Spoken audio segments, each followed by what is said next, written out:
لله نحمده ونستعينه ونستغفره ونتوب إليه وأشهد أن لا إله إلا الله وأشهد أن محمدا عبده ورسوله بلغ الرسالة وأدى الأمانة ونصح للأمة وتركها على المحجة البيضاء ليلها كنهارها لا يزيغ عنها إلا هالك إن أصدق الحديث كتاب الله وخير الهدي هدي محمد بن عبد الله صلوات الله وسلامه عليه إخوتي وأخواتي في الإسلام وفي الإيمان إن شاء الله اليوم سنتدارس جزءا من سيرة الحبيب محمد صلى الله عليه وسلم. Chers frères et sœurs, Inch'Allah, aujourd'hui nous allons étudier ensemble, nous allons revisiter la biographie du prophète sallallahu alayhi wa sallam. ولكن له علاقة أو هذه السيرة لها علاقة بشخصية معينة وهذه الشخصية تسمى بثمامة ibn Usal. Cette biographie est liée à un compagnon qui s'appelle Thumama ibn Usal. Thumama ibn Usal. Un compagnon qui n'est pas connu par le grand public des musulmans.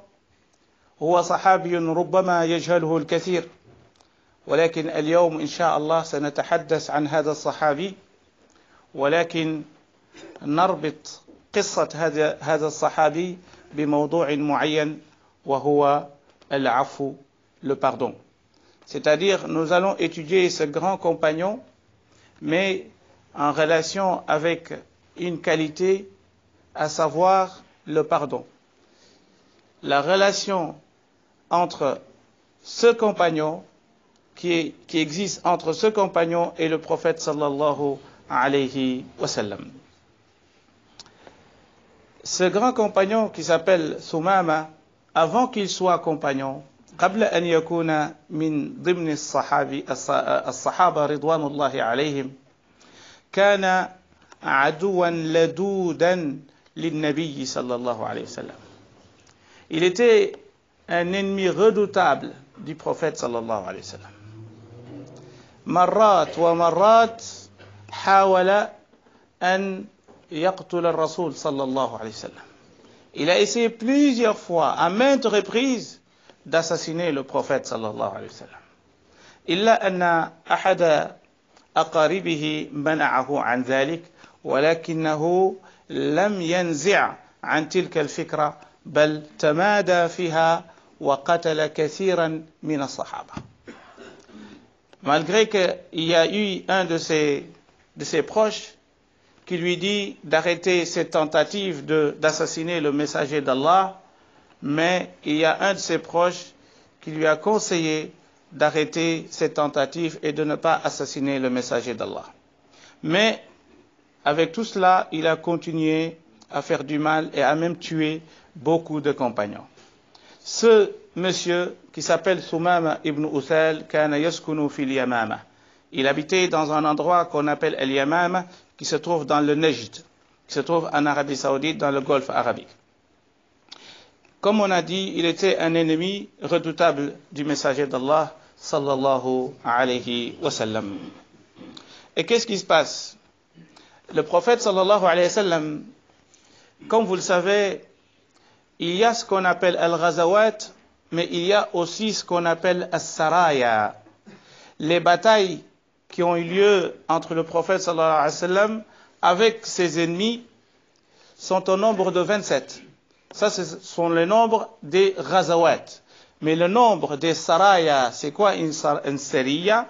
C'est une sorte d'excursion où le messager d'Allah, lui, il n'y participe pas, mais il envoie des compagnons pour aller vérifier quelque chose ou pour aller défendre certaines personnes quelque part. Mais lui, il n'y participait pas, il restait à Médine, il envoyait quelques personnes pour aller régler une situation. C'est ce qu'on appelait une sériya. Alors, sont au nombre de 80, selon les savants.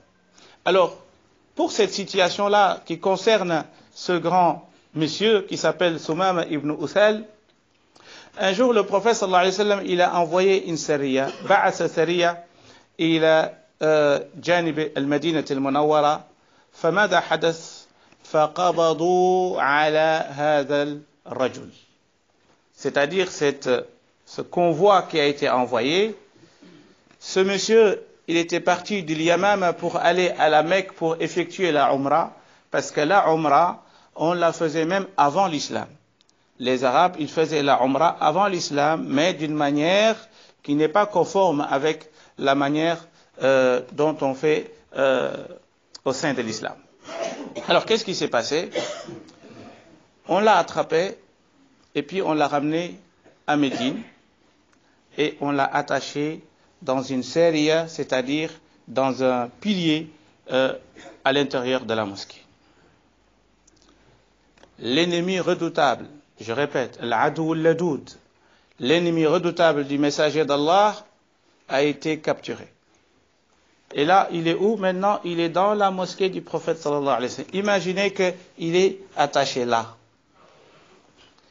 Et là, Rasulullah sallallahu alayhi wa sallam, il arrive. Et ceux qui l'ont attrapé, ils ne savaient pas que c'était l'ennemi du prophète sallallahu alayhi wa sallam. Ils l'ont attrapé parce qu'à l'époque, ils sécurisaient Médine. Chaque fois qu'il y a quelqu'un qui voulait entrer, un inconnu, on l'attrapait. Et puis pour vérifier, pour voir si c'est un ennemi ou pas. Donc c'était une logique de guerre à l'époque. Et donc, qu'est-ce qui se passe? Même ceux qui l'ont attrapé, ils ne savaient pas que c'était l'ennemi redoutable du prophète sallallahu alayhi wa sallam. Et donc, Rasulullah sallallahu alayhi wa sallam, il entre. Il voit ce monsieur. Il le reconnaît. Il dit aux compagnons, Atadruna man akhastum. Est-ce que vous savez véritablement celui que vous avez capturé? Ils disent non, on ne sait pas c'est qui. Il leur a dit, ça, celui-là, c'est mon ennemi redoutable qui s'appelle Sumama ibn Uthal. C'est lui qui a cherché plusieurs fois à m'assassiner. Mais, chers frères et sœurs, comment le messager d'Allah, sallallahu alayhi wa sallam, comment il a procédé? Comment il a fait? Awwal shay, Rasulullah sallallahu alayhi wa sallam, il est rentré chez lui.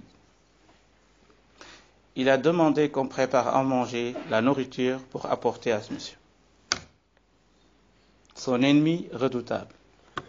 Deuxième chose, il a demandé pour lui apporter également du lait de sa chamelle qui était là. Chez lui, sallallahu alayhi wa sallam, il a demandé qu'on lui apporte du lait de chameau, on lui donne pour boire. Ça, c'est le prophète, sallallahu alayhi wa sallam, qui procède ainsi avec son ennemi. C'est lui qui cherchait à le tuer. Le deuxième jour, le monsieur, il est toujours attaché fil masjid. Rasulullah sallallahu alayhi wa sallam, il entre encore dans la mosquée. Deuxième jour.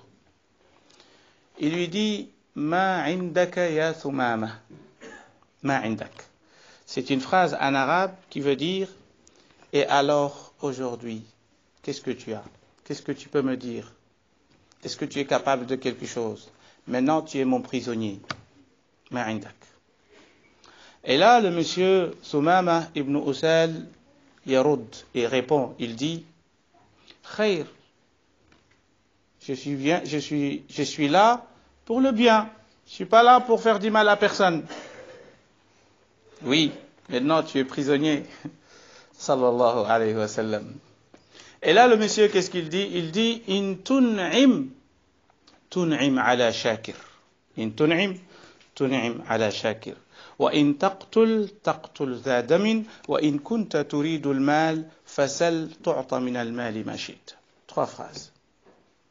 Il dit à Rasulullah sallallahu alayhi wa sallam, si tu me pardonnes, si tu fais preuve de générosité et que tu me relâches, tu me laisses partir, sache que je serai reconnaissant envers toi. Je vais aller partout dire que tu es le meilleur des hommes.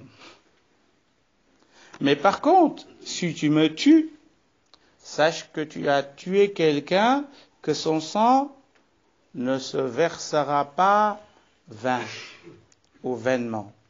C'est-à-dire, si tu me tues, sache que ma tribu est derrière moi et que elle va se venger contre toi.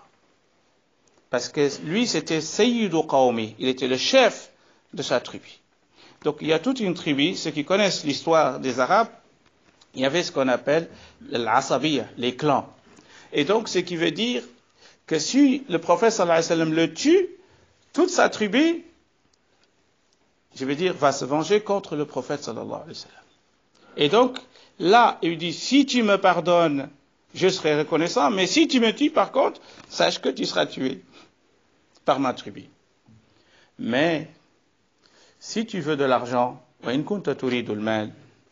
si tu veux une rançon, tu veux de l'argent, demande, il suffit de demander et on te donne ce que tu veux. Et tu me laisses partir. Parce que là où j'habite, j'ai beaucoup de fortune, tu demandes ce que tu veux, on te donne et tu me laisses partir. 3 choses. In tun'im ala shakir. Wa in taqtul dha damin. Wa in kunta turidu al-mal fasal tu'ta min al-mali ma shit. Rasulullah sallallahu alayhi wa sallam, il a bien entendu ce discours, il a dirigé la prière et puis il est parti chez lui. Le monsieur, il est où? Il est encore toujours attaché à la mosquée. 3e jour, Rasulullah sallallahu alayhi wa sallam, il entre encore dans la mosquée. Ma indaka ya Sumama. La même phrase qu'hier. Qu'est-ce que tu as à dire aujourd'hui? Il lui dit khair. Que du bien. Il lui dit quoi? Il lui répète la même phrase. In tun'im ala shakir. Wa in taqtul dha damin. Wa in kunta turidu al-mal fasal tu'ta min al-mali ma shit. Et là, après 3 nuits, Rasulullah sallallahu alayhi wa sallam, il demande à ses compagnons de le détacher et de le laisser partir chez lui. Comme ça. Les compagnons, ridwanullahi alayhim, ils étaient stupéfaits. Ils ne pouvaient pas comprendre. Ton ennemi redoutable, c'est lui qui a cherché toute sa vie à t'éliminer. Et là, aujourd'hui, il est entre tes mains, dans ta mosquée, attaché, et tu dis, laissez-le partir. Et même dans son discours, il était en train de te menacer. Et là, les Sahaba, ils ne sont pas comme nous aujourd'hui. Subhanallah. وَمَا كَانَ لِنَبِيٍّ إِذَا قَضَى اللَّهُ وَرَسُولُهُ أَمْرًا أَنْ يَكُونَ لَهُمُ الْخِيَرَةُ مِنْ أَمْرِهِ. Lorsque Allah et son prophète décident, les compagnons, ils n'ont plus de choix. Ils suivent la décision du messager d'Allah, sallallahu alayhi wa sallam. Ils étaient obéissants. Et même après la mort du prophète, sallallahu alayhi wa sallam, lorsqu'on leur récite un verset ou un hadith, ils disaient « Kanu waqafina », c'est-à-dire lorsqu'on cite un verset, ils s'arrêtent. Parce qu'avec le verset, on n'a plus rien à dire. C'est la parole d'Allah, subhanahu wa ta'ala. Le monsieur, il sort, غير بعيد, فذهب إلى بستان. Il est parti, juste, il y avait un jardin. Qu'est-ce qu'il a fait? Il s'est lavé. C'est-à-dire que le monsieur, pendant le moment qu'il était prisonnier, il sait déjà comment faire ses ablutions. Subhanallah. Il a appris comment faire ses ablutions en tant que prisonnier. Et qu'est-ce qu'il fait? Il retourne à la mosquée. Les compagnons, ils l'ont vu, ils étaient étonnés. Et là, il leur a dit « Ashhadu an la ilaha illallah wa ashhadu anna Muhammadan Rasulullah ». Il a embrassé l'islam. Mais ce n'est pas ça le plus important. ليس هذا هو المهم في هذه القصة.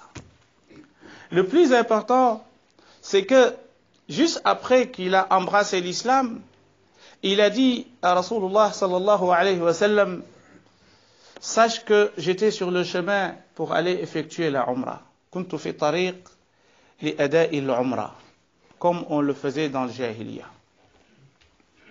Rasulullah sallallahu alayhi wa sallam lui dit, il ne faut pas le faire comme avant. Il lui a montré comment faire la Umrah selon le rite musulman qui est nouveau à l'époque.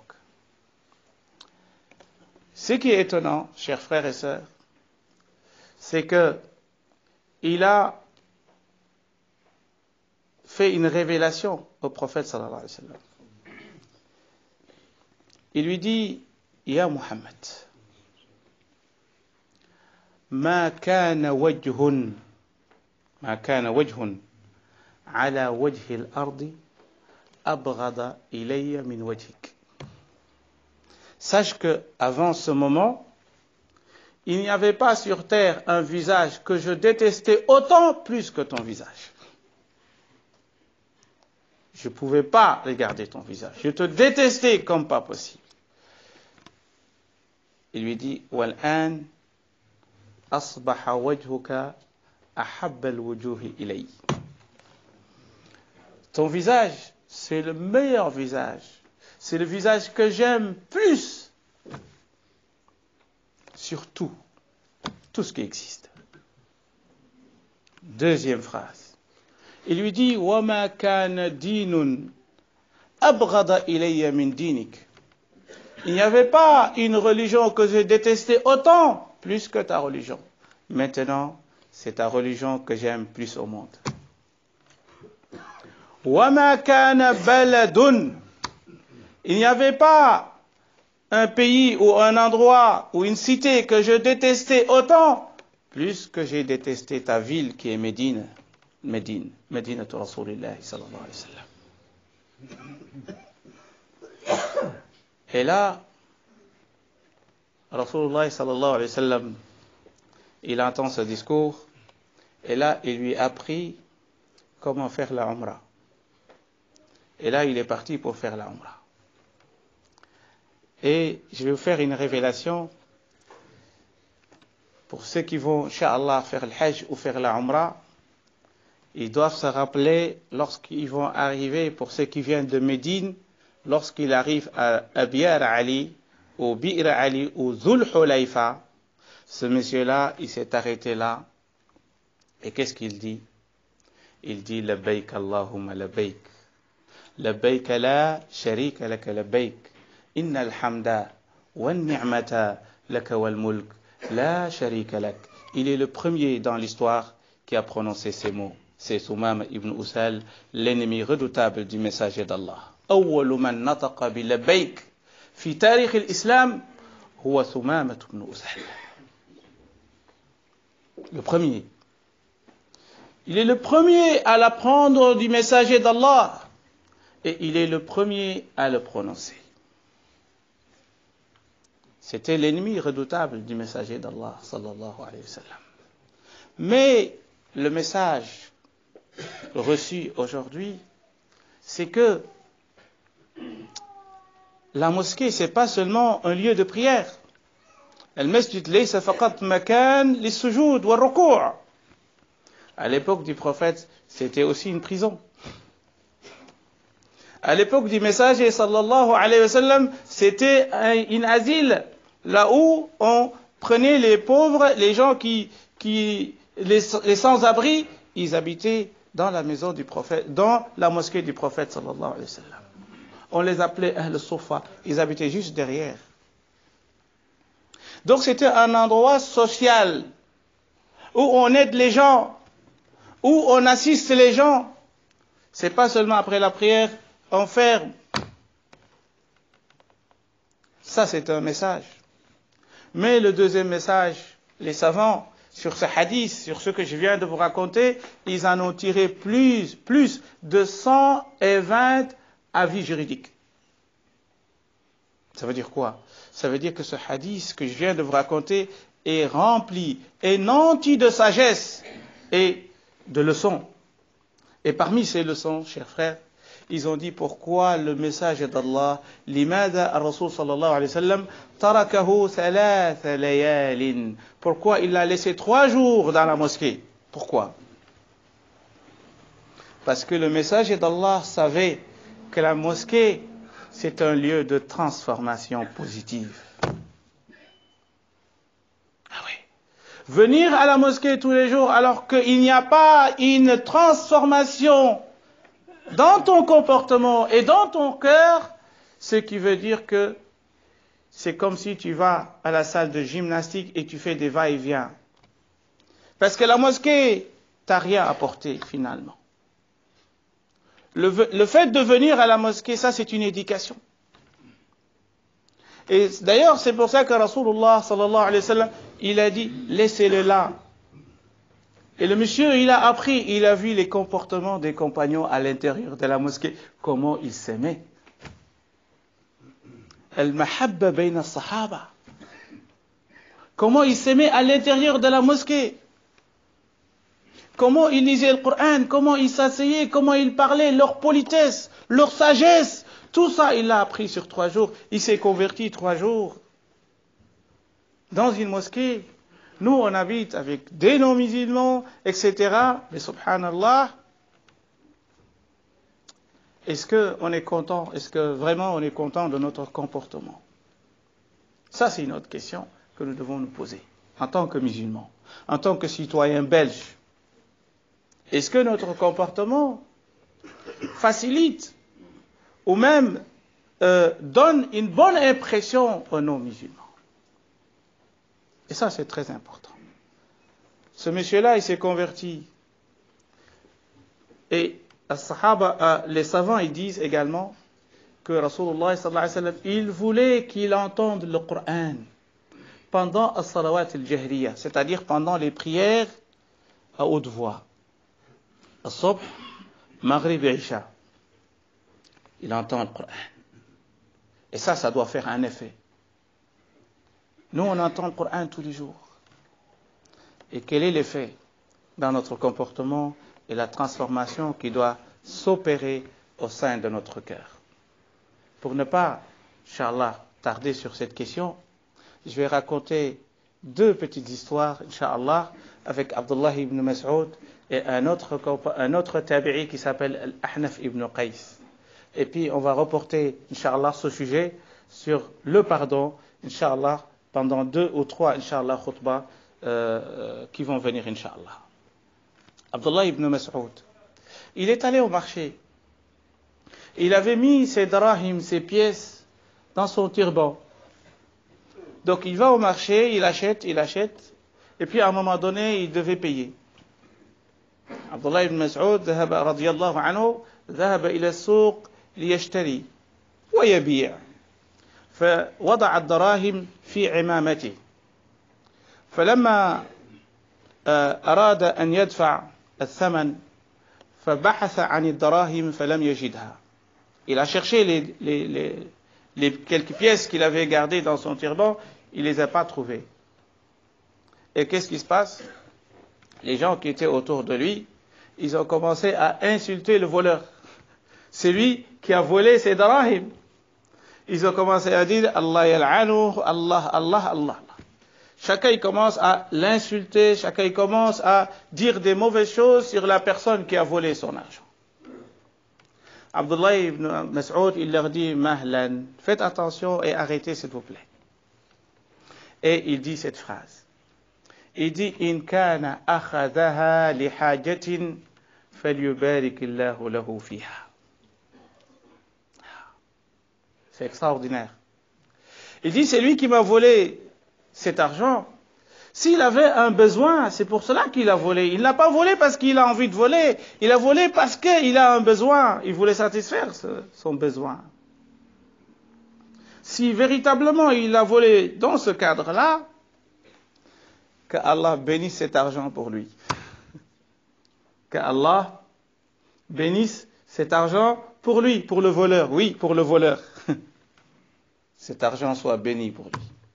Mais par contre, إن كان سرق جراءة على الذنب فليكن آخر ذنب يقترفه.